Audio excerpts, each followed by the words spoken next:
Hello, ladies and gentlemen, brother and sister. Listen to me carefully in the quiet moments of our lives. When the world seems to spin beyond our grasp, we often find ourselves searching for assurance, for a sign that amidst the chaos there is order, amidst the noise there is harmony. It is in these moments that we must remember God is in control. Consider the story of Joseph, who, despite his fears and uncertainties, trusted in God's plan.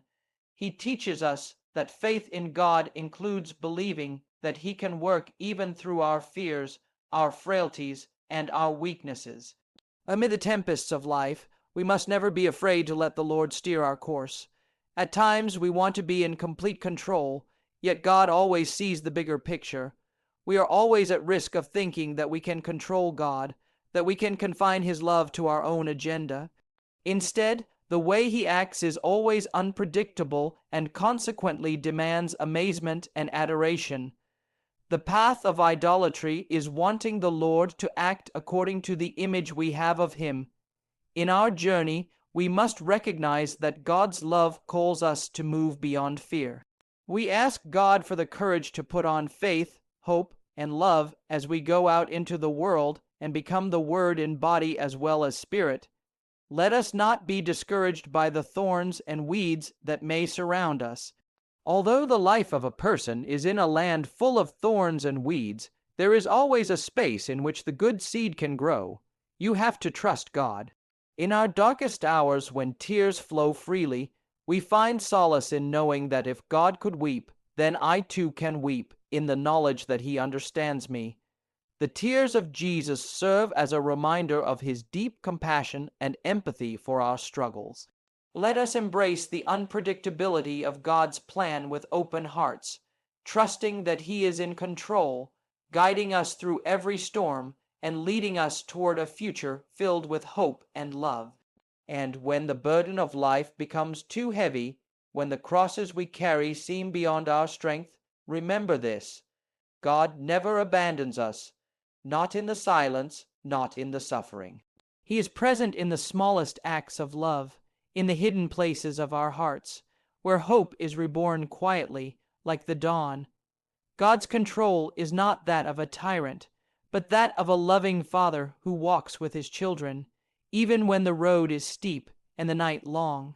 As it is written, God is not afraid of our sins. He is not afraid of our failures. He is afraid of our closed hearts. The name of God is mercy. P. 65. There is a temptation in this world to believe that strength lies in domination, in control over others. But divine power is made perfect in weakness. God's control is never coercive. He whispers, He invites, He waits. This patience of God is often misunderstood as absence, but it is presence, gentle, faithful, and eternal. When we are faced with injustice, when we see evil seemingly triumph, it is not because God is absent. It is because He is allowing us to choose love, to act with mercy, to be His hands and feet in this broken world. There is beauty in surrender, not the surrender of defeat, but the surrender of trust. We are not called to understand everything, but to believe that even the unanswered prayers, even the delays, the detours, the denials, are part of a greater tapestry. God is not a magician who fixes everything in a flash. He is the gardener who nurtures each life with care, watering the seeds in darkness, waiting patiently for the fruit. And in this waiting, we are transformed. We are refined like gold in the fire. For as Lumen Fide reminds us, faith is not a light which scatters all our darkness, but a lamp which guides our steps in the night and suffices for the journey. Lumen Fide, p. 48. How many times have we desired certainty, but the walk of faith is not a walk of control. It is a walk of trust, of placing our lives in hands we cannot see, but whose imprint we find in every moment of grace. So let us not grow weary. The world may tremble, but the heart anchored in God does not. There may be wars, there may be division, there may be confusion, but God remains, unchanged, unwavering. He holds all things together. When we see the suffering of the innocent, the tears of the abandoned, let us not ask, "Where is God?" Rather, let us ask, "Where are we?" For he has already told us, "Whatever you did for the least of these, you did for me." Matthew 25:40. We must allow this truth to break our hearts open. God's control is not a safety net to avoid pain. It is a promise that no pain is wasted, no tear goes unnoticed. We are not self-sufficient. By ourselves we flounder. We need the Lord like the ancient navigators needed the stars. Urbi et Orbi, Easter 2020, p. 2. And even when we feel lost, even when our compass spins in confusion, His love is the true north that will never fail us. We often imagine control as knowing all the answers. But God's control is revealed in the mystery. Think of Mary, young, afraid, and yet she said yes. Yes to the unknown. Yes to a path that would pierce her soul. Why? Because she trusted the one who asked. So too must we give our yes, not once, but every day, to wake with the heart that says, "Lord, I do not understand this cross, but I believe you carry it with me." Sometimes we mistake silence for absence, but silence is sacred. It is in silence that God speaks most clearly to the soul. In the hospital room, in the empty kitchen chair, in the early morning stillness before the world awakes, God is there. God's time is not our time. He is in no hurry, yet he never delays. Evangeli, I Gaudium, p. 115. In his time, all things are made new, but we must be patient as he is patient. We must trust as he trusted us enough to give us freedom. And what a fragile thing freedom is. We use it to build and to destroy. But even when we misuse it, God does not revoke it. He waits, he calls us back. And when we return, he runs to us like the father in the parable. That is control rooted in love, freedom that never forgets its origin. In every valley he is walking, in every shadow he is light. There is no loss so great, no betrayal so deep, that he cannot redeem. His control is not about preventing suffering. It is about transforming it. The cross does not speak to us about defeat and failure. Paradoxically, it speaks to us about a death which is life. Christus vivit, p. 118. How can this be? Because God's ways are not our ways. Where we see endings, he sees beginnings. Because in the hands of God, even our wounds become windows, windows through which his light enters and touches others. Nothing is wasted, not even our suffering. He is in control not by removing all hardship, but by redeeming every moment of it. When we see the brokenness in ourselves, when we feel ashamed, helpless, unworthy, these are not obstacles for him. These are the very places he wants to enter, the places where grace can do its most tender work. The Lord does not disappoint those who take that risk. Whenever we take a step toward Jesus, we come to realize that he is already there, waiting for us with open arms. Evangeli I Gaudium, p. 3. Let us remember the storms the disciples faced, the sea raging, their boat tossed about, fear clutching their hearts, and Jesus asleep. How many times have we been in that same boat, wondering, does he care, does he see? But when they woke him, he calmed the storm, not because he was unaware, but because he wanted them to learn to trust. And he gently asked, "Why are you afraid? Do you still have no faith?" Mark 4:40. This question echoes to us today. In our own storms, he may seem silent, but he is always present, always in control. To trust God is not a naive act. It is a radical choice, a daily surrender, and it is not always accompanied by feelings of peace. Sometimes it is dry, like the desert, but even there he provides manna. Even there he speaks. In the desert we rediscover the value of what is essential for living. We are tempted to seek other gods, to lose ourselves in idols, but God continues to call to us a homily Ash Wednesday, 2019, p. 4. And that voice, still and small, calls us back to what matters: love, mercy, truth. This is the control of God, not manipulation, but invitation, not domination, but compassion. He allows us to wrestle, like Jacob. He allows us to question, like Job. He allows us to flee, like Jonah, but he never lets us go. His love is relentless, patient, and utterly free. That is power, not to force, but to wait, to call, and to embrace when we finally turn back. How many of us carry burdens we have not spoken aloud, regrets, fears, guilt, or grief, and yet he sees them all. We do not need to pretend before God. We do not need to be perfect. What he desires is our heart, open, honest, and willing. God loves us. Let this be the foundation of our faith and our hope. God always loves us, even when we have strayed. General Audience, March 6, 2013, p. 2.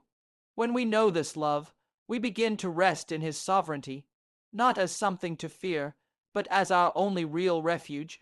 Sometimes the world tells us we must be in control of everything, our future, our image, our success. But this pursuit leaves us weary and anxious. The truth is, we were never meant to carry it all. Control is a burden too heavy for human hands. That is why Christ says, "Come to me, all you who labor and are heavy laden, and I will give you rest." Matthew 11:28. Rest, not just from work, but from the pressure to orchestrate every detail. Rest from the fear of not knowing. Rest from the illusion that we are alone. In his control there is rest. In his will there is peace, not the peace of avoidance, but the peace that comes from knowing that nothing can separate us from his love. Not height or depth, not sickness or loss, not even death. We are not abandoned. God's love has come down to us. It took flesh, and it walks with us. A Christmas Homily, 2020, p. 3. In this light, even the moments that seem darkest are filled with potential for grace. When we lose someone we love, when doors close, when prayers seem unanswered, these are not signs of abandonment, but invitations to deeper trust. God never leaves a wound unhealed. He never permits pain without purpose. Do not be afraid of what God asks of you. It is worth saying yes to God. In him we find joy. World Youth Day, 2013, p. 5. This is what changes everything, knowing that he is not far off, but here. Now, with us, his control is not distant. It is intimate. It is found in the cry of a child, the silence of a monastery, the chaos of a city, and the quiet tears of a parent praying for a wayward child. God does not only reign in heaven, he reigns in the heart that says yes. Each day, he reigns in the heart of the mother who keeps loving when her strength is gone, in the heart of the father who keeps working with quiet dignity, in the hands of the caregiver, the teacher, the stranger who gives without expecting a return. This is the kind of kingdom he builds, one of small acts, unnoticed by the world, yet mighty in the eyes of God. In these hidden places, his control unfolds not with thunder, but like the slow, steady rising of the sun. The kingdom of God is already present in our world, growing in the midst of darkness, of injustice, of pain. Evangelii Gaudium, p. 54. There is no need to wait for perfect conditions. God is at work even now. Even in your story, especially in your story, no life is too tangled for him. No soul is too far. He does not control as we imagine, a clenched fist, a loud command. His control is like the hands of a potter, gently shaping, patiently molding, never discarding what is cracked. And even in the breaking, he is creating something more beautiful. You may be walking through a season of uncertainty right now. You may be asking questions that seem to echo back in silence, but know this: God's silence is not absence. It is depth. It is space for our faith to stretch. It is the quiet in which we learn to lean, not on our understanding, but on his presence. Faith means trusting in God, even when you do not understand his plan. General Audience, April 2016, p. 9. When we cling to our own plans, we often find frustration. When we surrender to his plan, we find peace. This is not resignation. It is liberation. It is the freedom that comes when we realize we do not have to save ourselves. That work has already been done. On the cross, he showed us what love looks like. Nails, blood, forgiveness, total surrender, and in that surrender, complete victory. He is in control, not in spite of the cross, but through it. Through the empty tomb, through the rolled away stone, and that same power is at work in you even now. Do not be afraid to entrust everything, your dreams, your questions, your wounds, to him. Hope speaks to us of a thirst, an aspiration, a longing for a life of fulfillment, a desire to achieve great things, things that fill our heart and lift our spirit to lofty realities like truth, goodness and beauty, justice and love. Christus Vivit, p. 15. And yet, how often do we settle for less? How often do we trust more in our abilities, in our schedules, in our own strength? We forget that we are not made to carry the world. We are made to carry his light. When we let God be God, when we place our fragile lives into his eternal hands, something shifts. We become lighter, freer, more alive. Our plans may change, our paths may twist, but our destination remains him. He has counted every hair on your head. He has seen every tear, heard every sigh. There is no part of your life that escapes his loving gaze. Even the moments you wish you could erase, he can use them. He can redeem them. He can write beauty into the lines of your most painful chapters, because he is not just the God of the mountaintop. He is the God of the valley. The Lord never tires of forgiving. It is we who tire of asking for forgiveness. Evangelii Igordium, p. 19. This is the depth of his mercy. This is the vastness of his control. Not cold authority, but burning love, a love that never gives up, a love that never turns away. And when we begin to rest in that love, we no longer fear the future, because the one who holds the stars is the same one who holds us. The world may tell us that faith is weakness, but faith is the greatest strength. It is what gives meaning to suffering, direction to wandering, and courage to those who tremble. Faith tells us that even when we see only brokenness, God sees a path. Even when the night is long, morning is coming. He is the Lord of the dawn. He is already there, waiting for us to take the next step. And so we walk, not with the confidence of those who know the way, but with the trust of those who know the one who walks beside them. Each step becomes a prayer, each breath an act of faith. We do not know what tomorrow will bring, but we know the one who holds tomorrow. He holds tomorrow, and he holds us not loosely, not carelessly, but with the firmness of a father whose gaze never leaves his child, even when we stumble, even when we stray. This is not a control that crushes, but a presence that sustains. It is the difference between a tyrant who demands obedience and a shepherd who leads with love. The Lord is someone who walks at our pace, often behind us, allowing us to see him when we look back after having gone astray. Homily, April 11, 2018, p. 6. Let your heart rest in that. The kind of God who does not rush you, who does not abandon you in your mistakes, who patiently draws near until your wounds can breathe in the air of his mercy. This is how he governs, by serving, by lowering himself, by washing feet. What ruler does that? Only the one whose power is born of love. And love, true love, always respects our freedom. That is why the control of God is so different from the control we crave. We seek to predict, to manage, to manipulate, but he, in his divine humility, invites rather than compels. He could force obedience, but he chooses to win our hearts instead, and that, more than anything, proves his majesty. God's omnipotence is not manifested in a show of force, but in acts of mercy and forgiveness. Misericordiae Vultus, p. 8. How often are we afraid to let go? We grip so tightly to our timelines, our expectations, our fears. But in doing so, we make our world smaller. God is asking us to release, not because He wants to take from us, but because He wants to give us more. Letting go of control can be frightening, but it is the door through which peace enters. A homily, Pentecost 2015, p. 4. Peace doesn't come from having everything figured out. Peace comes from knowing who is holding the unknown. He is already at work in ways you cannot see. The prayers you think went unanswered are bearing fruit in seasons yet to come. The pain you endured in silence has shaped a heart that will one day heal others. The detours you resisted were the very roads that kept you safe.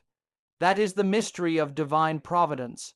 Not that life becomes easy, but that nothing is ever wasted. Even now, He is writing something holy in your life.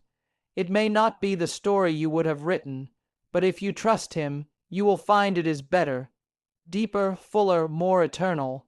He does not offer comfort without meaning. He offers Himself, and in Him we find all things.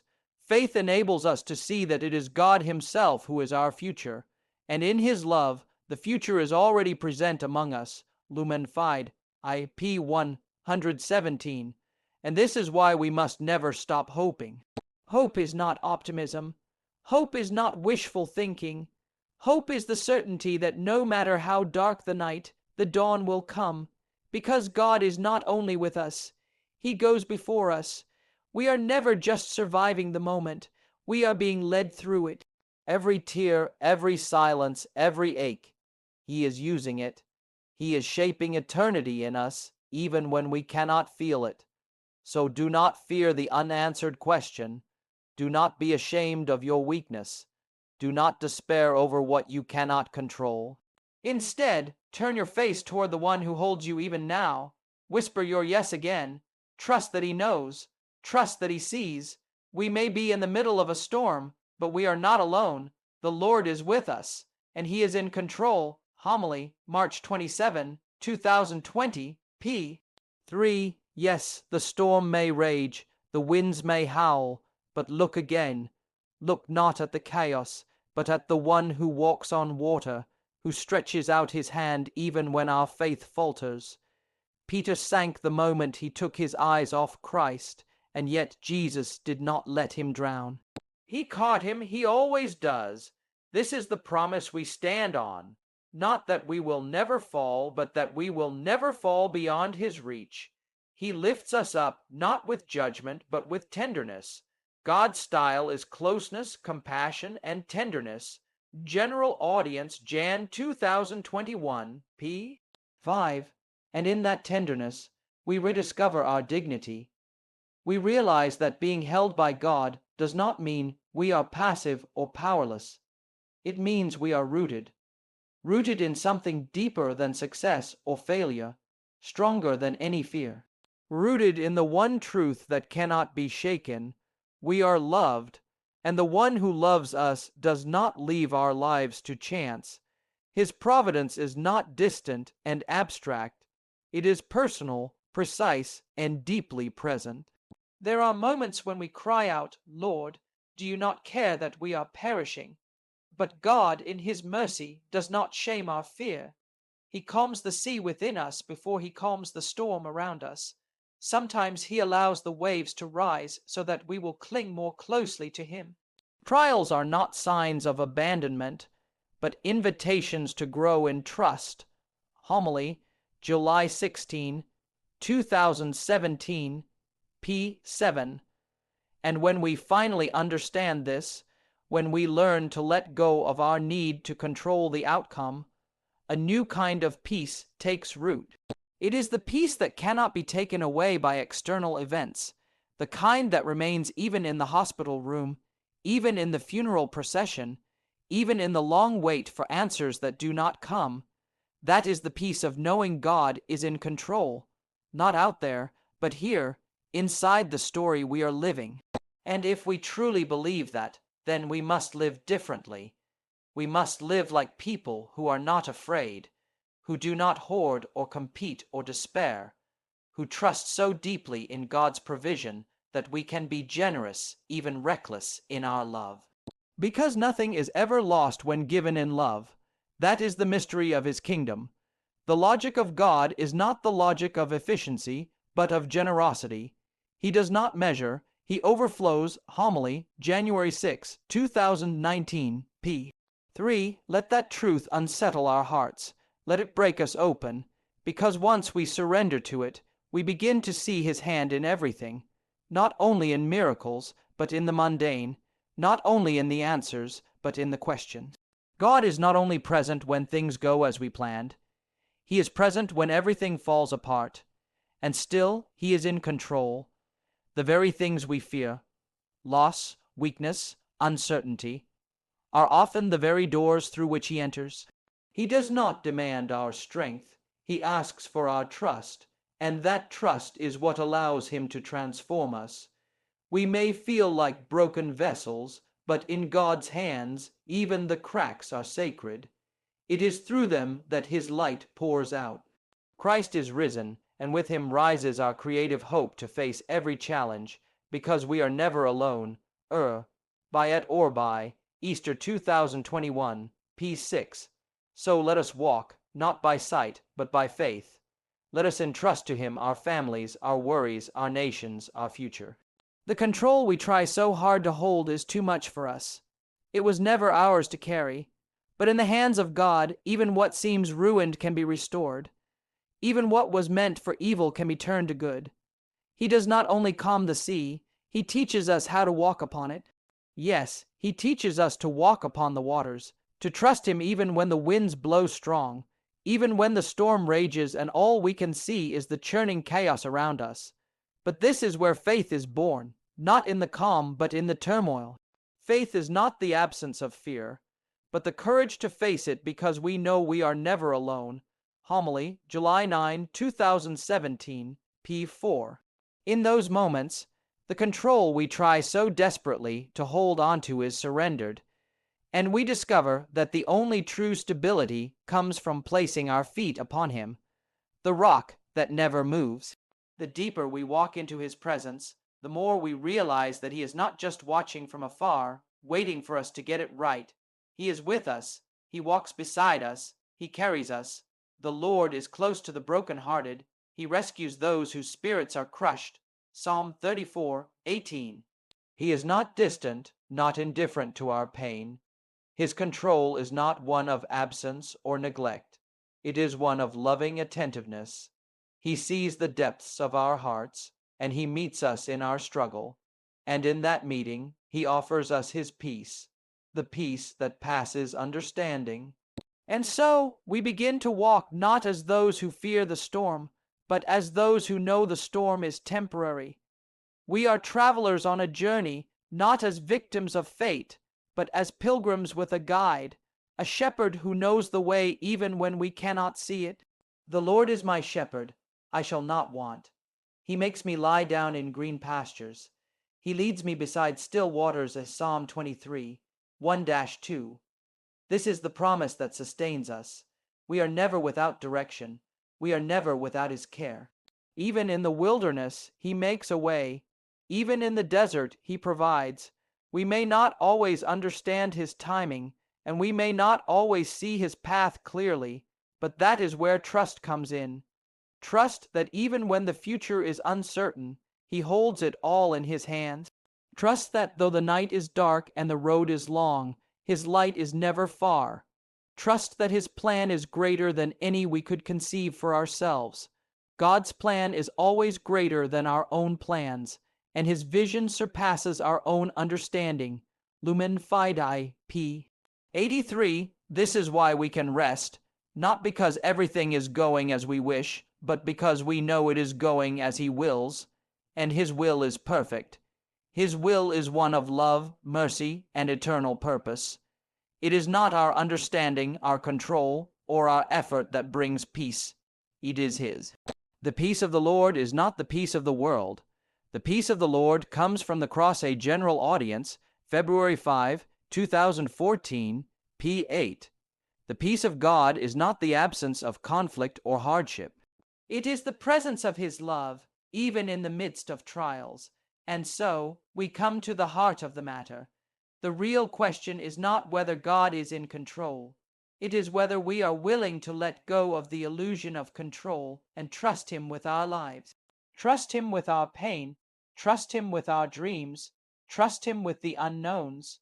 The real question is whether we are willing to give Him our yes, not just once, but daily. Do not be afraid to let go, for what God gives is always greater than what we hold onto. Christus vivit. p. 12. The strength of faith is not in our ability to predict or control. It is in our willingness to surrender to God's sovereignty, knowing that whatever He allows, He will redeem. And in that surrender, we find the freedom to truly live. We do not have to manipulate the future. We do not have to fear what we cannot see. We only need to trust that He is already there, that He has already prepared the way. The control we seek is not a burden, but a gift of faith, a gift of hope. It is the control of a Father who holds us in His hands, whose love is both our foundation and our strength. God's love does not leave us unchanged. It enters our hearts, transforms them, and sends us out to be a witness of that same love to the world. Evangelii Gaudium, p. 55. So today, let us renew our trust. Let us lay down our burdens, our illusions of self-sufficiency, and allow the control of God to take root in our hearts. Let us say, not just with our words, but with our lives, Lord, I trust you. I trust that you are in control. I trust that you will guide me, that you will never leave me, and that your love is enough. And in that trust, we will find peace. True peace, the peace that holds us, the peace that strengthens us, the peace that overcomes fear. This is the peace of knowing that, no matter what, we are never alone, and that is the most powerful thing of all. As we come to the end of our time together, let us remember this. God is in control, not as a distant observer, but as a loving Father who holds each moment of our lives in His hands. In our moments of fear, uncertainty, and pain, His presence is never far. His sovereignty is not a burden to bear, but a gift of deep, unshakable peace. We do not need to strive to control everything around us. In fact, the more we release control, the more we discover the freedom to live fully, to love deeply, and to trust profoundly. It is in surrendering to God's will that we experience the true power of His love, love that heals, love that restores, and love that transforms even our darkest moments into instruments of grace. So today, let us choose to trust. Trust in God's perfect plan, trust in His timing, trust in His control. For in His hands our lives are held not with cold indifference, but with tender compassion and eternal purpose. As we step forward from this place, let us carry with us the unshakable truth that no matter what we face, no matter how difficult the road may seem, God is in control, and in Him we find our peace, our strength, and our hope. May we walk with that peace, live with that strength, and hope in that love, today and always. Thank you,